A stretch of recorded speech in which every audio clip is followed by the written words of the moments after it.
Welcome back.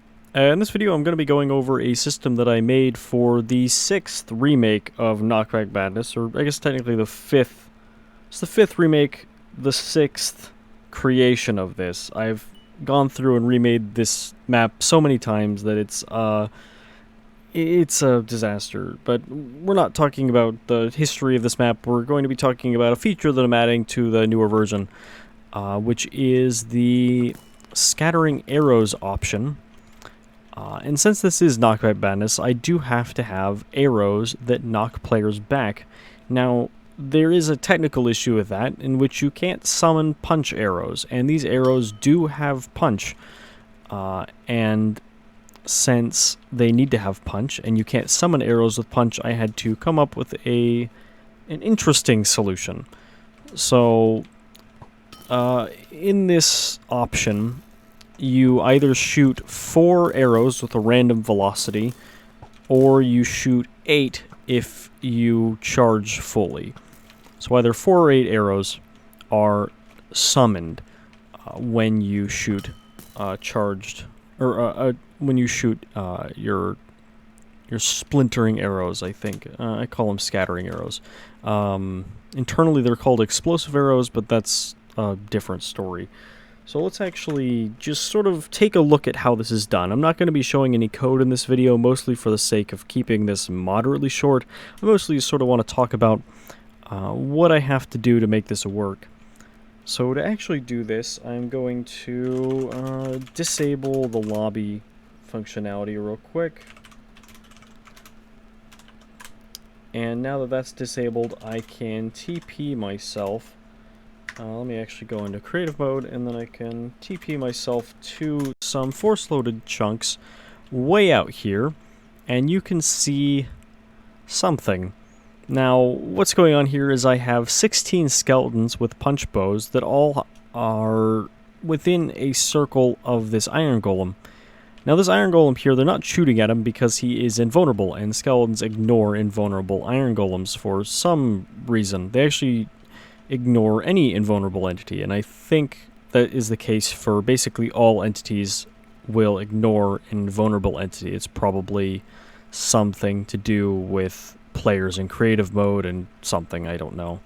The original idea for this, this is, you just see in there real quick a burst of them respawning some arrows. These arrows here do just die. I allow them, I don't tick these arrows when I don't need them. We'll get to this storage block here in a minute. Basically, every once in a while, it'll check to see if it needs to spawn new arrows into the registry system here. And if it does, it will then make this iron golem not invulnerable anymore. And once he's not invulnerable anymore, the skeletons will aggro on him and start shooting. And any arrows that are alive for their first tick in existence within this box, within this 16 by 4 by 16 box, will be teleported here and given some special tags, and they will also then be ignored by the ticking system that the map has. And then when you're actually in game, which let me start a game here. When in game, the system then determines how many arrows it needs to summon, and the amount of arrows that it summons is equal to the amount of players times 10 plus 4. So right now it'll have a target value of 24 arrows. Now in practice that value of arrows will be different than that, usually much higher. When it's 24, usually you have about 32 arrows, mostly because I only check to see if I need to toggle the invulnerability of the iron golem every second for performance reasons, or else it'll start too many at ease every tick. It sort of can get laggy, especially if it's doing a lot of data stuff. So just for the sake of performance, and also just to have some extra arrows laying around, I don't bother with having a precise amount. I have play tested this with 10 players, all of us sort of spamming arrows as fast as we could, and we never ran out of arrows in the system, never like shot an arrow and then didn't have 4 arrows come out of it. So my guess, the estimation of 10 arrows per player plus +4 seems to work fairly well. The +4 is completely arbitrary. It's probably not even required, but I like to just have an extra few arrows laying around, really. And that's basically how it works. The random velocity of the arrow is based on a PRNG function that I have. I believe it's the same one that C++ uses, but I don't know nor care to look it up. It's just one that somebody gave me one day, and it works well enough for all purposes that I need it for.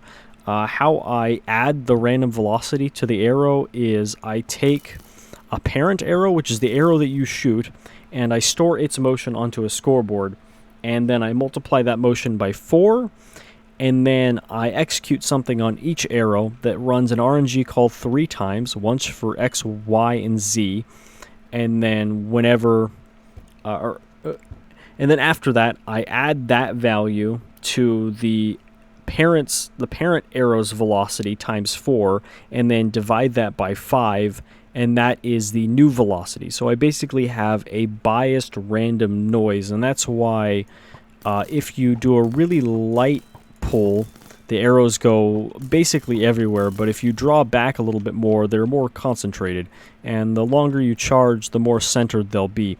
And all 4 arrows get their motion randomized, including the parent arrow. So there is no arrow that actually goes directly at where you're aiming, and this was sort of intentional. I mean, this was a decision that I made. I could ignore the parent arrow, but I felt it would make for a more interesting option if you had to pull back your bow for longer to get more accurate shots, because if you could just guarantee that you have one arrow that's going to go where you absolutely expect it to, then it's not as fun. And we actually had quite a bit of fun with this mode. Initially, this option was explosive arrows, and that's why internally this is called explosive. Basically, whenever an arrow hit the ground, it would explode, and that sort of made for players aiming at the ground near players' feet instead of actually trying to hit people, and it made for not enjoyable gameplay. And there's one more side effect of this system, sort of a Minecraft bug, and that is the arrows aren't yours, even though they are. If I shoot an arrow, I write the player's UUID onto the owner tag of the arrow, but due to a Minecraft bug, it doesn't actually get the player as the owner, so I have to have my own system. Let me elaborate a little bit on the not getting the proper owner tag, and that's basically because for some reason the game doesn't update its internal parent value or owner value, because NBT isn't exactly the data that's assigned to an entity. That's also why I have to summon punch arrows using skeletons, because the punch value is something that we can't access through NBT. So I have to have an entity with a punch bow basically create an arrow for me. And that persists into the owner tag. So I have to have my own system that identifies when a player's hit, and that ding you hear when you hit someone is fake. And I had to implement that because one of the game modes that I added in this version is hits. Basically, every time you hit someone, you increase a score, and you have to hit a certain amount of hits to win. So I do need a reliable way of determining what player hit a different player. But that's basically everything about these arrows I wanted to talk about. It's just sort of a weird bit of tech that I came up with. It's probably up there in the weirder stuff I've done. I do a lot of weird stuff, but you know, this is one of those things that on the surface doesn't seem like it's that complicated. You think I could just summon in some arrows and give them some motion, but I can't really. I have to move arrows around and stuff. I do recycle the arrows, so once those arrows hit the ground there, they are then teleported back to that glass block over in that force-loaded chunk. But yeah, that's everything I wanted to cover. Thanks for watching, and I will catch y'all next time.